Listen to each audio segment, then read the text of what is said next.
Hi, it's Natalie, and you're listening to the Mental Money Podcast. For anyone who's coming back, thank you so much for joining us again.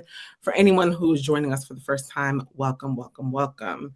Today we have with us Bruce, and I'm not even going to try to butcher your last name. Do me the solid and give it to me. Bruce Shear. Sheer. Oh, just Sheer. Okay, got you. Yeah, Sheer Energy. Think of that. Okay, got you. Okay, good. Bruce Shear, who's going to be helping us conceptualize the idea of going to market. So Bruce is very well versed in the going to market strategy. He's helped us to break down an entire model around this, and he's done this for really large companies. So Bruce, tell us a little bit more about your experience. Don't let me brag about you. Brag about yourself. Oh, sure. Yeah, so I've been a career consultant, I should say.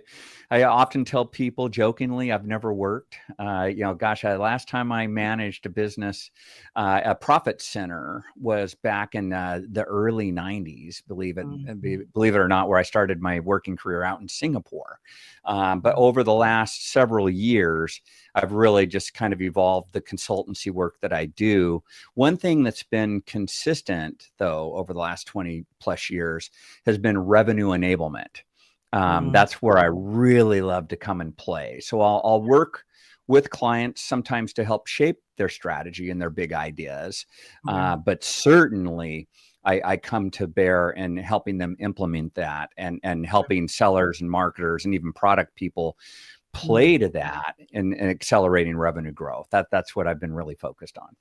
Got you. And so what does it mean to go to market? Like, for anyone who's new to the space and doesn't really understand that business terminology, how would you break that down? Oh, sure. Yeah. Just going to market. Let's just say, new product, new solution, new market. Hey, we want to expand into this new market, new competitor. Something's new partnership. I've worked with some of the biggest folks, HP and Microsoft, jointly going to market with a new partnership. So it's really, very often it stems from a solution that you want to bring to market. And you need everything around that. You need your strategy, you need your partnerships. And what we'll be talking about probably a lot today is you need your story.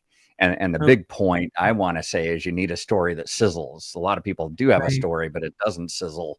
And, how do we ramp that up and make sure we really have go-to-market success? Right. I'm glad we're kind of talking about this because there's an interesting thing going on online right now, right? Beyonce recently spoke about her launching, or she kind of teased, she didn't really talk about it. She just kind of teased the idea, or we just assumed that she might be launching a hair care product or promoting a hair care product. Like, we don't really know Beyonce for hair care. We know her for her amazing talent as a performer and singer. So what's interesting is I kind of was on the position, I took the position online that I don't think that it was a good way to introduce us to like the idea that she was going to be launching this, because strategically she's not very relatable. Like, she doesn't have inherent relatability. We aspire to be her. We love her. Yeah, you see, you're twisting your face, so you're going to disagree. Okay, that's fine. I love the discourse. I'm okay with it. So it's good that we're talking about this because I love your perspective on it, right? So you're talking about building a story around going to market. How would we as an audience receive Beyonce well and this product well when we don't know her for her hair? We're not really we don't even really know her for anything other than her talent as a performer and singer. What would you do with Beyonce if you were designing her go-to-market strategy story? Boy, that is so interesting. I could break down the how to do this, and I could apply my model. It applies all the way down to an individual level. Gosh, if we could, I'd like to start with a story, and it's also a business to consumer story, if you would, or maybe in this instance, even a D2C, doctor to consumer. And then why don't I tell that story? I'll anchor on some of the components, and then maybe we could swing back and help Beyonce out. But she is the queen. I'm wondering if I'll be able to be helpful, but in that context. Let me give you the D2C story. That's doctor to consumer. So at the beginning of the pandemic, my brother gave me a call Mm. and said, "Hey, Bruce, guess what?" And I'm like, "Oh, what, Steve?" And he's like, just going, "Well, Dad decided he wants to sell his boat." Mm.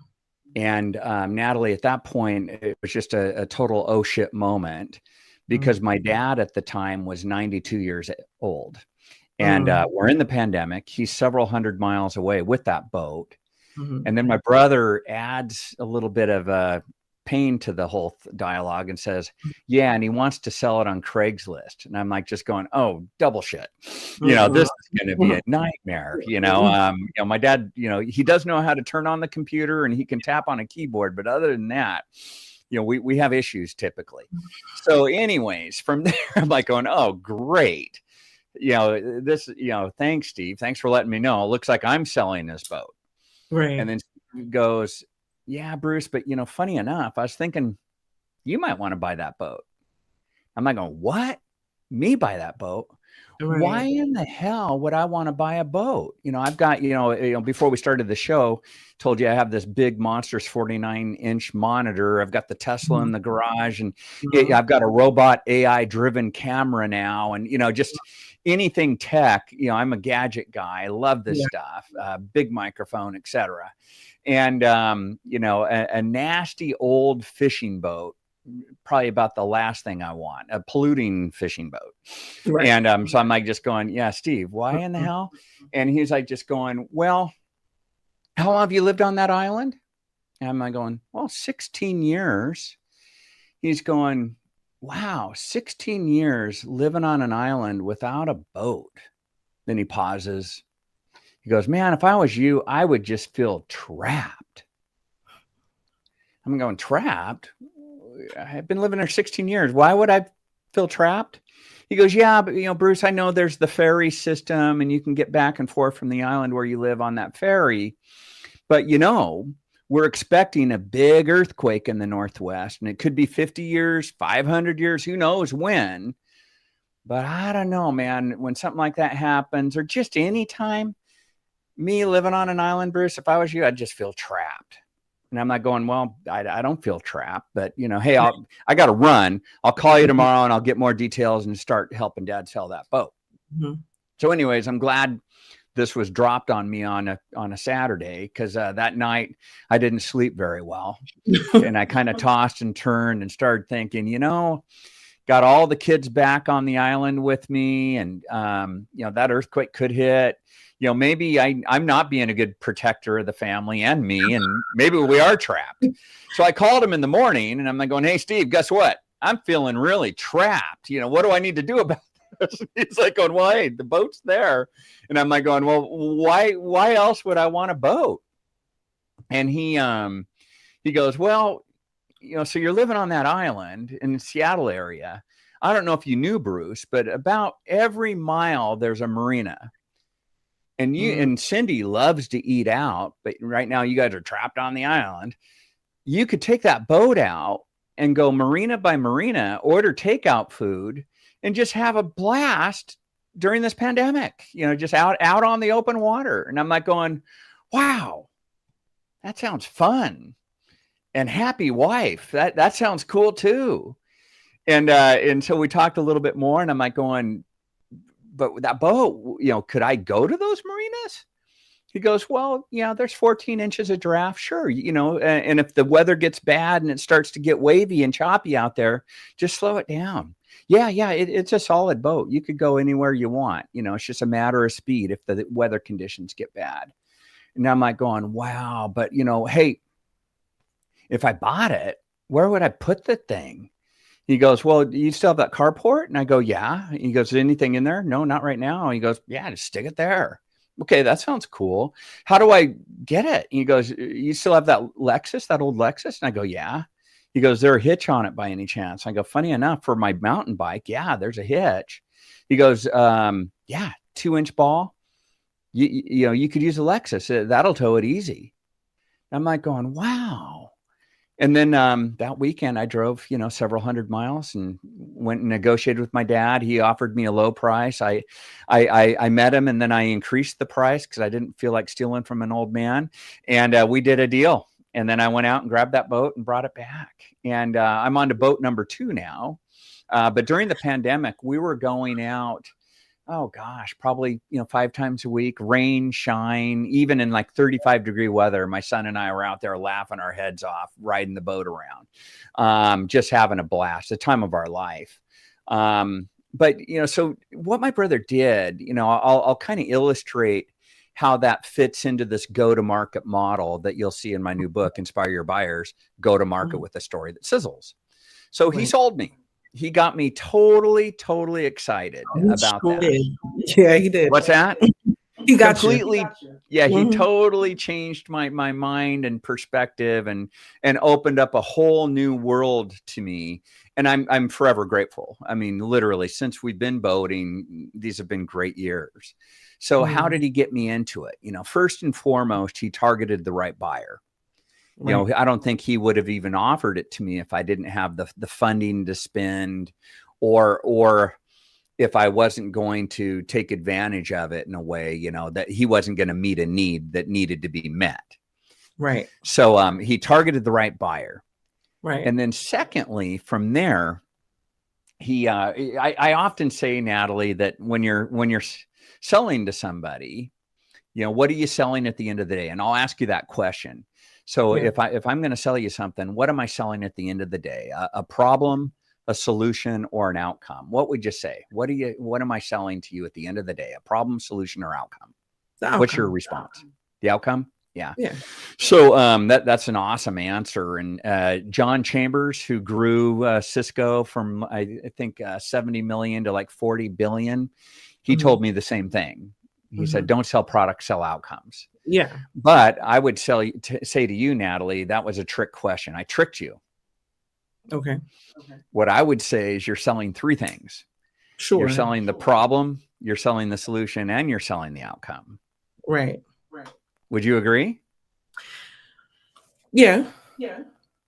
Yeah, because if a customer doesn't have a problem or doesn't have a desired outcome, why are they buying it in the first place? There's no why behind the solution.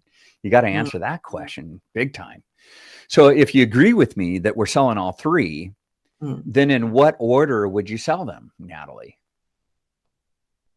Well, if I'm your brother, I'm going to tell you that you're trapped on an island. I'm going to manufacture a problem. Totally. Right. Yeah. So so the problem was first. What was second? What was second there? He gave you a series of solutions and possibilities when he talked about what giving you a boat would look like. He painted the picture for you. Yeah. So, and what I would argue is how you responded initially. Then he sold me the outcome, fun and happy wife. Right. Yeah. Two dimensions that I wanted a lot of. Right. Being trapped on an island in the pandemic. And so then from there, then the logical conclusion would be, then he sold me what? The solution. Right. Yeah, then he went deeper into it. And funny enough, he didn't just sell me a boat. He sold me, the whole path, all the enablement, how I was going to get the boat, store the boat, maintain the boat. I didn't tell you all that, but I had multiple discussions. Now, if I get this big, nasty, polluting fishing boat, how do I deal with this thing? Well, it runs on pure gas, and you need to do the filters, and so he gave me the whole solution, not just the product, but just how to get it, where to store it, how to maintain it, and then he was always on call, so he gave me the solution, and he also finally he gave me the next steps that I needed to do to buy it and own it and take advantage of it. He really laid that out for me. So that, in a nutshell, is my go-to-market narrative model, to have a story that sizzles. Those 5 key elements are what are required to make that happen. So if we were to do a swing back on Beyonce, is Beyonce following this advice or not, the target audience. I didn't receive any of her advertising, so maybe she is doing some targeting to the right people. Maybe I could do her makeup. Was it makeup you said, or what was it, or It was hair care. hair? Okay, Hmm. yeah. So maybe I'm not the target audience there, and I'm not seeing her work. But I always advise, especially in the B2B space where I play. It's targeting is, gosh, that's half the battle. And normally when I'm dealing with clients around a go-to-market initiative, Hmm. I'll just get so many different perspectives on where the market opportunity is. So Right. I try to get super duper clear there before we start to move on to the next step of the narrative development, the problem that we're solving for. And Hmm. my brother, as you noticed, he didn't manufacture a problem. He introduced a problem to me that I did not see. So Mm. in the marketing world, I'm sure you've heard of this, but it's called an unconsidered need. Yeah. The need was there. I just wasn't considering it at all. It Right. wasn't even in my spectrum. And Right. it was kind of outside. It was a blind spot. And he kind Hmm. of brought that into my forefront and go, guess what? You're a sitting duck. If there's a bad incident, you're in trouble. Yeah. And I just hadn't even thought about it that way. And lo and behold, and buyers all the time have blind spots. That's why sellers and marketers do the magic they do to highlight Mhm. that when it's done right. Yeah. So anyways, he introduced that unconsidered need, that problem that I didn't even realize that I had. And then Mhm. he, really made it, quite dramatic for me. So back to Beyonce, is she, is there a problem that she's solving for? Can she, really highlight what's the issue at play? And it Right. might be an unconsidered need that the customers aren't thinking about already. That Right. really helps her hair product stand apart from the thousands and thousands of other hair products that are viable choices. Mhm. What kind of problem is she solving that would be interesting? Mhm. Um, yeah, a friend of mine, he did a lot of work on for Coors, and he helped people with the unconsidered need at that point in time that if you're going to drink beer, make sure it's darn cold. Right. You don't want, we're not Germany here. In America, we want to drink cold beer, Yeah. and really educated people around a problem that many people didn't even know they really had, that your beer should be at a certain temperature and, to have most enjoyment, and then how Coors really delivers on that promise. Mhm. So yeah, these principles apply in B2C, but then following Beyonce through, what's the desired outcome? What's the promise that she's illustrating with the power of that, her hair products and the total Right. solution she has to offer? What's that get you? What's life on the beach look like with her hair product? Why is Mhm. that awesome? And then moving into the, hey, here's the solution. Here's how we make it. Here's the secret sauce. Here's the, do you ever go to Chevron gas station by any chance? No, typically go to Shell just because it's closer. Oh, okay. Chevron, they have Techron. Did you know that with Techron? Oh, it's They've like a got some secret sauce, something okay. special about their gas that you Mhm. can't get anywhere else. And that's what gets fun and exciting and challenging for people, is how do I make my solution stand apart from the pack? Am Okay. I uniquely solving that problem? Am I delivering a unique aspect of a desired outcome? And then is there something special around my solution that enables that problem solving, that enables that outcome? And gosh, that's one of the pitfalls I see people falling into so often, just lack of differentiation. They Yeah. sound like everyone else. Yeah. No, for Yeah, sure. So as far as like the narrative building part of it, how would you outline, is there like a strategy behind building out the narrative so that it's like compelling or emotional? Because from what I'm hearing, it sounds like there's a little bit of a marketing component to it as much as there absolutely. is. Okay, got you. 100%. Yeah, it's marketing, sales, and product. Often, Mhm. but primary, it's marketing is what I call it. Sales and marketing. It's Mhm. marketing, but there's a product component too that goes into doing this and doing this well. If the audience goes to my website, just even the home page, if you scroll down, it's inspireyourbuyers.com. It features a North Star messaging model. And to answer your question, Natalie, how do we develop a go-to-market narrative that sizzles? Right. Um, it normally follows a process, and it's also laid out in the book as well. But the process it starts with a scan. And Mm. what's really exciting right now is a lot of people short circuit the process. They Yeah. might intuitively know what to do, but it also Mhm. takes a lot of time and energy, real work to do it. Now, in the Right. advent of all these new AI tools, gosh, you Yeah. can shrink that work substantially. But it Mhm. starts with the scan. Who's saying what? Yeah. Around my solution domain or category domain or product domain, who's saying what to what buyers, what's going on? I call that kind of the market noise or cacophony. Who's Mhm. saying what? I want to Mm. understand that spectrum because I want to design a story that sizzles. And one way to make it sizzle is it stands apart from the pack. It's not like, Mhm. just thinking of the analogy of sizzling in a Mexican restaurant.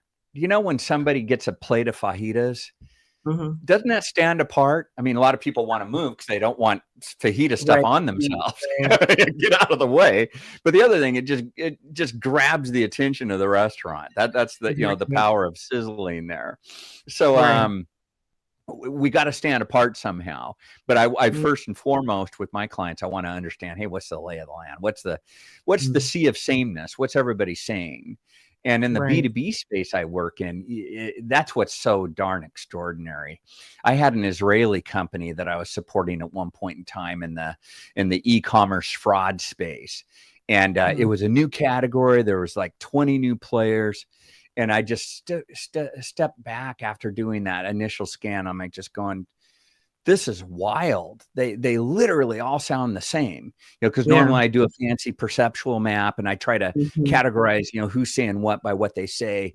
And it's like, Right. wow, they all copied each other so darn rapidly. Mm. And in this day of the internet, everybody can and does. So how do we stand apart from that? Then I move into the second part of the North Star messaging model, and that's where we start to develop. So I Mm. bring smart people either into the room, the virtual room, but we create a brain trust where I introduce to them, hey, we did this thorough scan. Here's what's going on. We need to stand apart. You guys understand our buyers. You understand our solution. You understand the analyst community. And sometimes I even bring the analyst community in to that brain trust. Right. Somebody who's just a total market expert in a certain domain, either a Mhm. vertical or a product domain, but I'll bring them in, to help inform. Sometimes even customers get in as part of that brain trust. But then we craft, hey, what should our Mm. narrative be? And very simply following the model that I have, but deceptively simple, but it's hard work. It stretches the brain cells for sure, Right. figuring that out. But from So from there, is go it ahead. possible that okay, so is it possible to create a narrative that never actually changes the offering, but does resonate better with the target market? Could you reframe the question just a little bit, Right. or?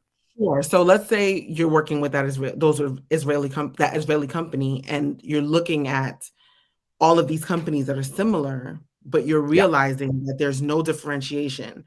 So could you create a narrative that helps them stand apart in some way, but without them Oh, actually having to absolutely. change their offering? Yeah, absolutely. Yeah.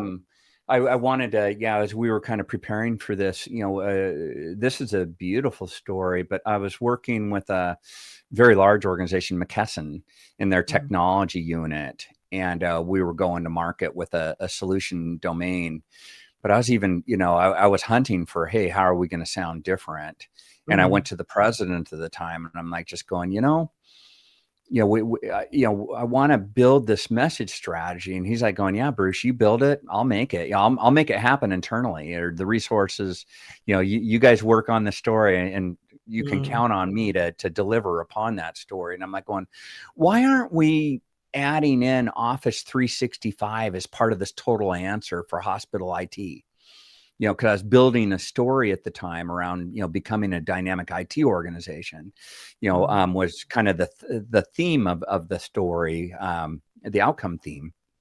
Okay. And I said, why aren't we doing more cloud-based solutions, especially Microsoft's Office 365? They've got a beautiful partner play there. We could leverage that quite quickly and bring so much value. And he goes, Bruce, we just didn't think about it. That's part of our narrative. That's part of the storyline. Yeah, I'll make it happen. I rarely get clients that are that cool and with those types of resources to help respond to the narrative, the story we want to tell. Right. But that, it does happen.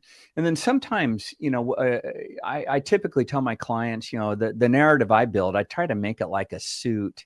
It might be, 1 inch too big or, a Yeah. little bit large. And I try to keep a little room so they can grow into it and fulfill that, that promise. Yeah. And, normally it's designed, for a year, 2 years, excuse me, is typically kind of if a narrative, if they're still using the narrative after 2 years, I'm wondering what happened. Either they stagnated and didn't evolve as a Right. solution for their customers, or maybe they didn't need to. I've had some of my clients use my narratives for 8 to 10 years, which typically surprises me. Normally I expect more recalibration as they're constantly evolving because, given the Right. market dynamics, the competitive dynamics, and the vision that they promised their investors, they're constantly evolving, and hence Right. the narrative should change over time. Right. No, that makes sense. I think this might be maybe one of my last couple questions because I know we have a little bit of a time constraint. How does social media kind of fit into this? Social media with the narrative, or Yeah. Building yeah, out I content, mean, building out like social media strategy too. no, that's brilliant. So there's a term in the market, other people call this a strategic narrative.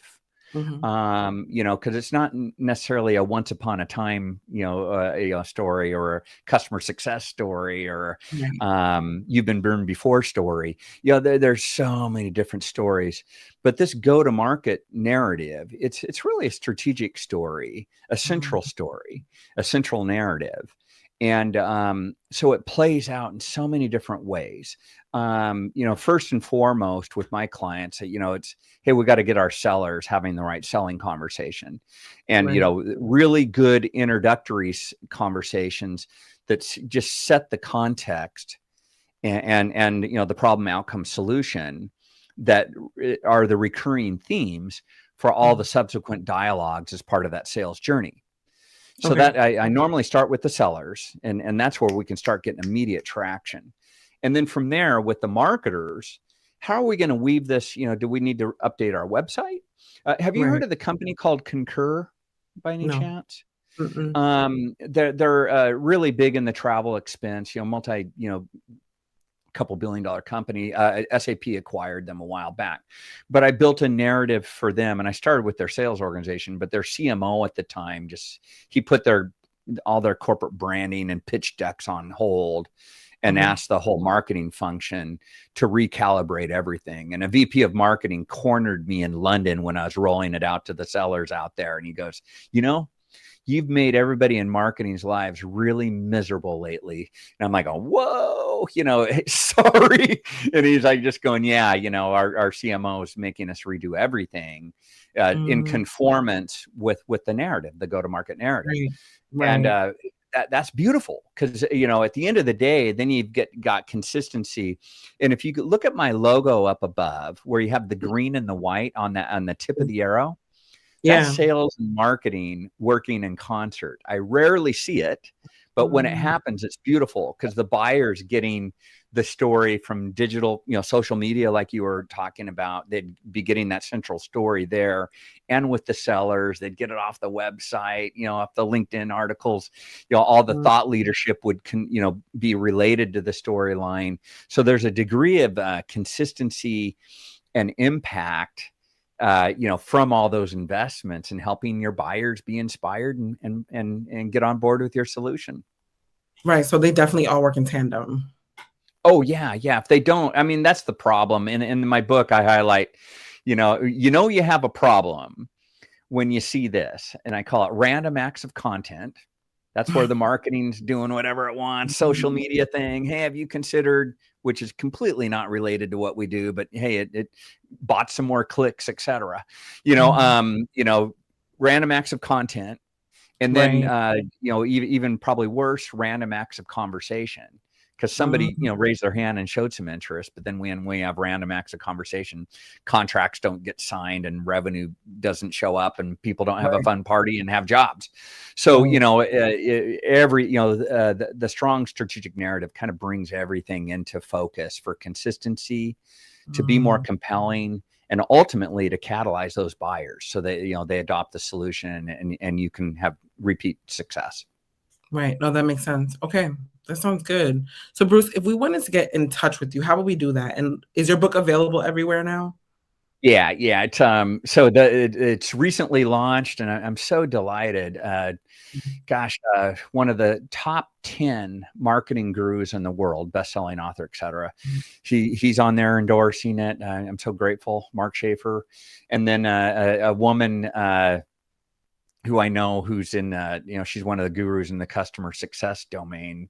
Just Mm, so I'm just delighted. Other thought leaders in the market are appreciating it, but it's on Amazon as Kindle, hardcover, paperback, and then Audible mm. version, with me narrating it myself. I narrated it down in Mexico, spent a week knocking that out, and just That's I'm awesome. so happy with that process. So, Mm, anyways, they can grab the book on Amazon, okay. or off my website. And if they want to know more resources, there's a blog and podcast, my own podcast there around Inspire Your Buyers. But lots of ways to think about, getting your story straight, and then also definitely having better selling conversations, what that means. Right.